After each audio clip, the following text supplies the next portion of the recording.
And what's going on, guys? Kale here, coming at you with a little how-to video. So this one is going to be in regards to how I was able to achieve this #1 in Arena. Did drop down a little bit today, down to 17, but I just wasn't as hyper vigilant with my arena battles. Was at work today, so I wasn't able to kind of keep track of that. Towards the end of like when arena payout is when people get really competitive, and so I want to talk. There's been a little bit of questions on basically the best way to use iWatch and how to almost guarantee essentially your victory in an arena fight. And I've been using this method now for quite some time. I'm able to punch up the biggest I've done so far. There is someone in my arena shard. He is like 928k or something like that.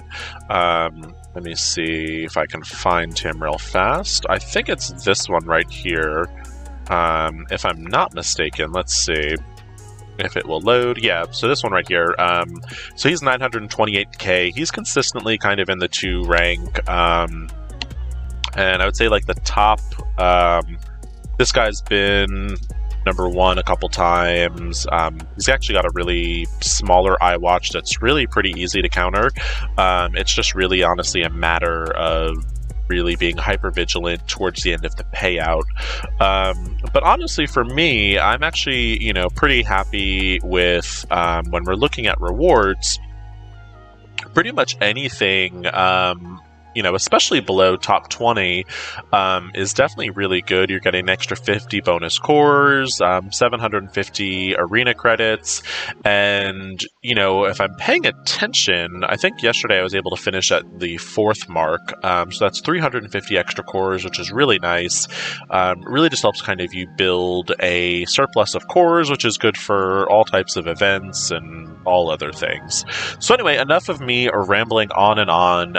Looking at the iWatch team, so there's a couple things. First and foremost, my offense setup is a little bit different than my defense setup. So my offense setup is pretty standard. That's kind of normally how you see iWatch. The only difference is with my defense, I do move the characters around just a little bit. So I've actually got Nebula here in the middle, and then I've got kind of everyone else along the side. And typically the reason I do this is because if people are kind of using a similar method as me, I go after Phylavel first, and if Nebula is behind Phylavel, a lot of the time she's going to get that chain and splash damage, and so kind of keeping her in the middle kind of, I feel like it protects her a little bit more. But anyway, so that's that. Now, something that also has certainly helped, Gamora is at blue 3, Nebula is at blue 3, Phylavel is at blue 2, and Moondragon and Adam are both at blue 1. So that's definitely obviously helping a bit, but let's go into a fight. Like I said, I've managed to punch up at least 200k, and unless something crazy goes wrong, these are almost like guaranteed wins. I honestly can't remember the last time I lost an arena fight that I was playing, but to do it real fast, we'll kind of talk out what I plan to do first. So my targets is in order of priority. I go after Phylavel first, then I target Nebula, we then go after Moondragon, and then finish off Gamora, and then we leave Adam for last. Now, there is a couple of, just to kind of talk, I guess, reasoning as to why the kill order is what it is. Phylavel, when her allies have death proof, she heals. So she creates the largest aspect of sustain, and that's why she's my primary target. Now, the reason why Nebula is our second choice is, again, fairly obvious. She is the one that creates those triple and quadruple taps for the iWatch team. Moondragon, because of the healing aspects in her kit, and then the rest just kind of cleanup. So there are going to be some things I'm going to talk about when we actually go into the fight. So this is an easy one. This is actually a punch down for me. So this is a 20k punch down, super easy. Not really anticipating any problems with this whatsoever. But let's go into that fight. We'll talk through it a little bit, and we'll do one more. Might as well just do a refresh, and hopefully I can see someone in my shard that would be a nice punch up, and can kind of show that off as well. It's always easy to punch down, but it's definitely, I think, more challenging to punch up, and it definitely solidifies a strategy if you're able to effectively punch up and reliably punch up. So let's get this fight started. Now, the most important thing and the biggest difference from doing it with the AI is you actually want to open up with Nebula's special. And you want to get some counters on the field. That way your team is going to do, some attacks back to the enemy iWatch team. And really, you want to get those evades up for actually kind of like the second round of attacks. Because, Gamora on their side is going to do the special, so you really want to kind of minimize some of Gamora's basic damage, or even if you can kind of avoid her ultimate, is, what you're looking at. Now, there's no sense in using Adam Warlock's ability block. Number one, you have immunity on most of the field, but then also, as soon as Phyla-Vell goes, she's just going to dispel it anyway, so you actually want to save that for a later turn. So you go in with Adam's basic, and again, you see we're just strictly focusing on Phyla-Vell over here. Alright, let them get their double tap. We will now go in with Phyla's special and get a little barrier going. And if we did have any debuffs, that would have cleared them off for us. And let's see, we've almost got her down. And pretty much, in my experience, if, whoever's Phyla-Vell dies first is typically going to be the winner. So if you can get their Phyla-Vell down first, I would say it's pretty much a done deal. So we've got Phyla-Vell down over here. Now this is where things are going to kind of get a little bit different as far as how I strategize. So we did just lose our Moondragon over there, which, not the worst thing in the world. Definitely hurts the attack a little bit. We've lost a little bit of our sustain, but we should still be okay. Now, something I like to do here is when Adam actually has his stun, I like to stun Nebula. And then what I do, though, instead of focusing down on Nebula, I'm going to let her be stunned. Because while she's stunned, no one is getting their double taps. So we're actually going to now switch over to Moondragon, and we will target down Moondragon while Nebula is stunned. Now, the reason I don't kill Nebula is because as soon as I kill Nebula, she is no longer going to be stunned, and she basically comes back with full turn meter.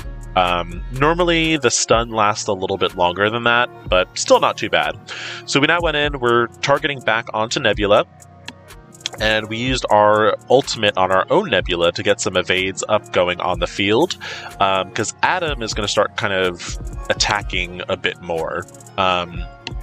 What we'll do, we'll still focus on Nebula over here. That should get rid of Nebula. And now we will switch back on over to Moondragon. And depending on whether or not we kill her... Alright, so she already got her big heal out, so there's actually no reason to ability block her at this point. We are going to go overhead and pop off Gamora's special, and the reason I'm doing this will get rid of Moondragon as well as do some damage onto Adam. And now we'll basically just kind of switch back on over, and at this point I've already kind of knocked Adam down quite a bit. At this point, you can kind of go either way, Gamora or Nebula, or Gamora or Adam. But what you do want to do is, if you're not killing Adam first, just go ahead and ability block him. In that case, it didn't really make too much of a difference because he did get killed pretty quickly. But you can go ahead and ability block Adam, and that way it stops him from kind of doing any of his ability blocks or stuns. Now we'll just go in and we'll finish off little Gamora over here, and that'll be the fight. And that's typically how these fights are consistently going for me. I'm really not seeing much difference. They're pretty much all ending the same way. Occasionally, I don't lose any of my characters, and I do still have a full team, and the fight goes a little bit quicker. And typically, I think I'm doing this fight normally sometimes with like a minute and a half left, without me kind of talking through it. But, still not too bad, all things considered. Alright, so let's see what we got here. So this is a little bit of a punch-up, nothing too crazy. Well,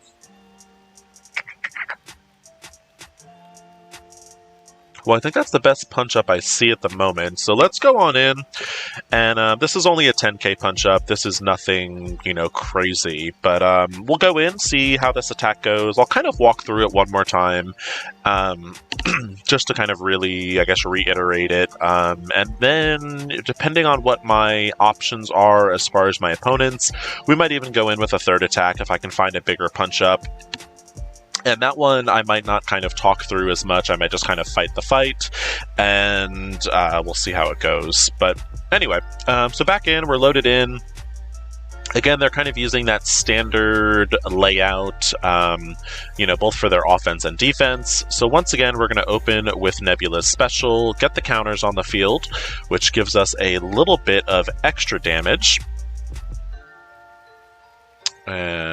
And what it also does too is it helps get off, the evades that the opponent has from basically their Nebula doing their ultimate on turn 1.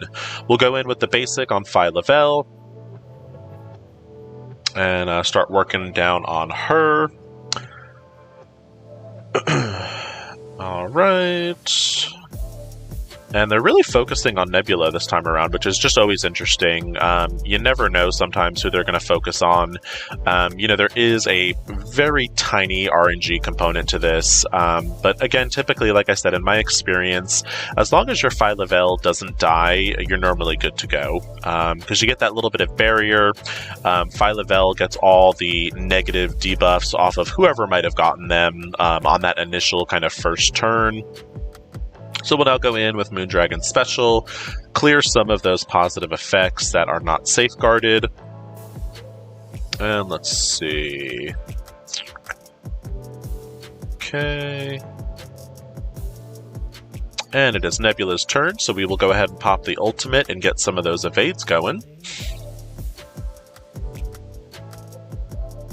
And so, right there, the important thing to that was that we actually evaded Adam Warlock's stun. So Adam wasn't able to stun us because we had the evades. And that's why you save that evade kind of for this turn. So we've got Nebula stunned over here. So now they are kind of crippled in the sense where they can't do their triple taps at the moment. So let's go in, we'll do the big ultimate with Gamora, that should drop Phyla-Vell. And now, since Nebula is still stunned, we are going to start working on Moondragon over here. And let's see if we can drop Moondragon before Nebula becomes unstunned. Boom. Alright, Moondragon is gone. And since she is getting ready to pop out of her stun anyway, we're going to go back to focus firing on Nebula. And this is probably the only part of the strategy that I think needs to be a little fluid. I think it is important to get Nebula stunned because it does really diminish their ability to triple tap. We'll go in and we will stun at our ability block Adam Warlock over here, rather. And that actually killed him, that was not part of my plan, but that's alright. Go in, let's finish off Nebula over here. Got her down once, and let's go ahead and get her down a second time real quick. And let's see, what do we want to do? Let's go ahead and pop Gamora's special, just to kind of get rid of Adam and Nebula. And this fight is done. Real easy, real simple. Even talking through it, we've got a minute and, well, actually, Gamora res. So we'll have a little bit under a minute and a half. But at this point, it doesn't really matter what you do. 5v1 is, a no-brainer. We will end this with probably just a little bit over a minute left in time. And there we go. Nice and easy. And that's how I have been, countering iWatch in Arena. It works like 99.99% of the time. Let's see if we can find a bigger punch-up just to kind of really reinforce. So we've got 20k right here. Yeah, what the hell? Let's go for the 20k. We're slowly working our way towards the higher punch-ups. I want to say after this fight, though, I will be at 50 core refreshes for Arena, and I definitely don't want to be blowing cores just to kind of prove a point. Servers, my daily reset will actually be happening in about 30 minutes, so what I can always do, I can kind of pause this video and kind of, through the magic of photography, come back and we'll have all of our Arena fights. And I can do one of those big kind of like 200k punch-ups. But again, we're starting in. We start in with the special, get those counters on our side of the field. Let the enemy do their thing. They've got evades going, but now because we have all our counters up, basically anytime someone attacks, they're going to get countered, which then gets rid of their evade and makes our life a lot easier. So like Gamora now doesn't have her evades, and she kind of just got, attacked from everyone. And alright, so let's go in with Adam. Again, we do his basic on Phi Level. And get that little double tap going. And it looks like they're kind of going after a mix of Phyla and Nebula on this fight. Still not too bad. We'll go in with Phi Level Special, get those debuffs off of Nebula. Hopefully get rid of that Death Proof. Almost got her down to her Death Proof, but we will get there in just a second. Go in with the special, get a little bit of healing on our side of the field. And boom, Phi Level is gone. It looks like Adam is doing his magic disappearing act over here, so it's lovely to see that that buff is alive and well. But let's go in with Gamora's ultimate over there and start working on Nebula. And going after my Nebula now. Alright, let's get those evades, because Adam is getting ready to do his ultimate, where he is going to stun. And we are going to stun their Nebula. And she's already died once, so what we are going to go do is, instead of finishing off Nebula, because she's basically already almost dead, again, we're going to switch targets to Moondragon, take her out real quick. Nice and easy there. Let's go after Invisible Adam and see if we can make him come to the light. There he is, if only for a moment. Super crazy that this bug is still going on, almost 4 months later. But anyway, their Nebula is unstunned. Let's go ahead and pop the special that'll get rid of those Death Proofs, gets rid of Nebula, gets rid of Adam, and again, the fight is over. No sense in actually ability blocking Gamora.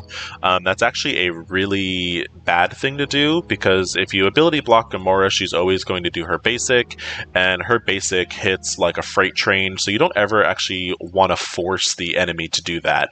And you see here, we did that in just under 3 minutes. Alright, and that's going to be that fight, y'all. Let's see what we've got as far as what my opponents are. Pending on that, again, we might use the magic of recording to kind of come back in about 30 minutes. Which it'll actually only be a little bit for y'all. How impatient am I?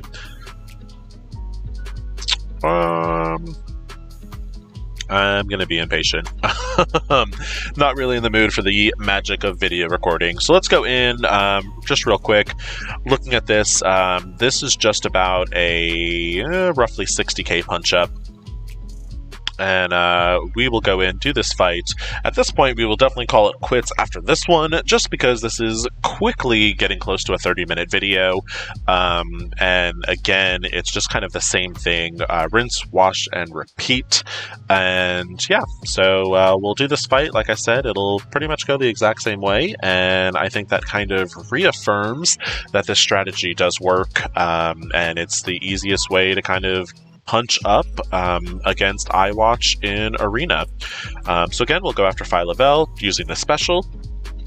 We've got our counters on our side of the field. Their Nebula has used the ultimate, which is the wrong thing to do. We will go in with the basic on Phyla-Vell and start working down her health a little bit. This is an interesting layout as far as how their team is organized. I'm kind of weirdly surprised to see Gamora in the middle like that, but anyway. Let's see. So they ability blocked Gamora, which is actually really not a big deal. We actually don't mind that because I use Gamora's basic anyway. Let's go in with Adam Warlock doing the basic, and it looks like their Adam has disappeared as well again.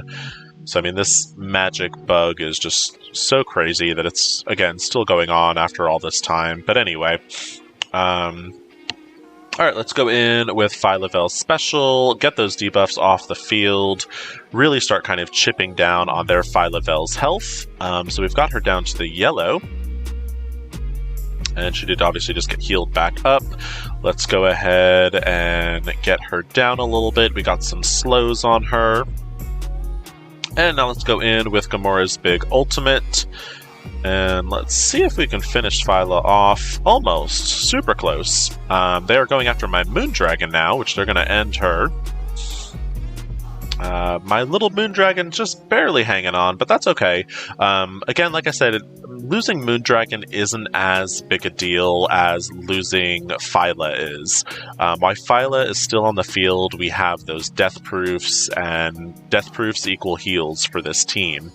Let's go in. This should finish off Phyla-Vell. Alright.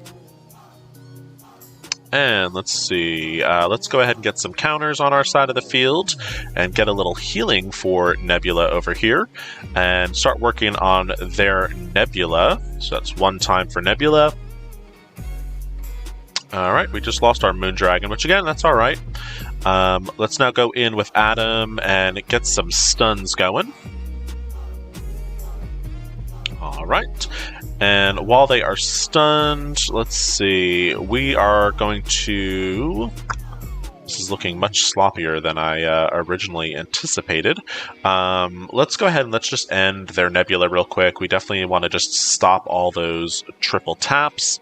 Start working on their Moondragon.